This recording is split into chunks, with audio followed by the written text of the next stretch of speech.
মৰাণত শিক্ষাজ্যোতি মৰাণৰ উদ্যোগত ৰোহিণী কুমাৰ গগৈ শুৱনি শৈক্ষিক বঁটা আৰু মেধাৱী শিক্ষাৰ্থীলৈ সাহায্য প্ৰদান। মৰাণ উচ্চতৰ মাধ্যমিক বিদ্যালয়ত অনুষ্ঠিত অনুষ্ঠানত সভাপতিত্ব কৰে সুদীপ গগৈয়ে।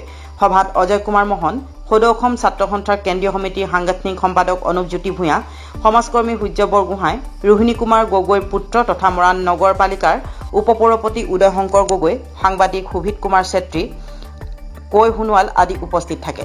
সভাত 10 গৰাকী মেধাৱী ছাত্ৰ ছাত্ৰীক সম্বৰ্ধনা জনোৱা হয়। হেমন্ত চুতীয়াৰ সঞ্চালনাত অনুষ্ঠিত অনুষ্ঠানত এগৰাকী ছাত্ৰক 10,000 তথা 9 গৰাকী ছাত্ৰক 5,000কৈ আৰ্থিক সাহায্য প্ৰদান কৰা হয়। এটি শৈক্ষিক অনুষ্ঠান 2016 বৰ্ষত এই অনুষ্ঠানত আমি জন্ম দিছিলোঁ। আমাৰ লক্ষ্য আৰু উদ্দেশ্য আছিল যিসকল আৰ্থিকভাৱে পিছপৰা মেধাৱী ছাত্ৰ ছাত্ৰী বৃহত্তৰ মৰাণ অঞ্চলত আছে, বহু আছে তেনেকুৱা ধৰণৰ কিছু ছাত্ৰ ছাত্ৰীক যাতে আমি অৰ্থনৈতিকভাৱে সহযোগিতা আগবঢ়াব পাৰোঁ, এনে এটা উদ্দেশ্য আগত ৰাখি আমি শিক্ষাজ্যোতি নামৰ এই অনুষ্ঠানটো জন্ম দিছিলোঁ। আৰু তেতিয়াৰ পৰা আজিলৈকে আমি প্ৰায় 70 গৰাকী এনেধৰণৰ ছাত্ৰ ছাত্ৰীক বিভিন্ন সময়ত সহযোগিতা আগবঢ়াই আহিছোঁ।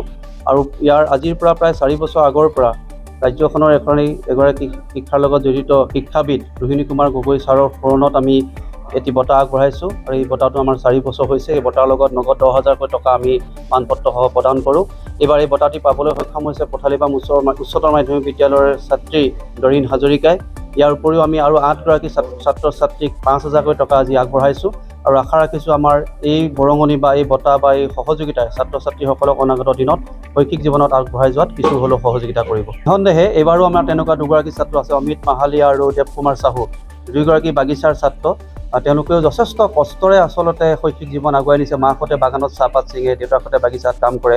গতিকে আমি তেনেকুৱা ধৰণৰ ছাত্ৰ ছাত্ৰীকো আমাৰ এই কাৰ্যসূচীত সাঙুৰি লৈছোঁ, যাতে সকলোৱে সমানভাৱে সকলো জাতি জনগোষ্ঠী আগবাঢ়ি যাব পাৰে।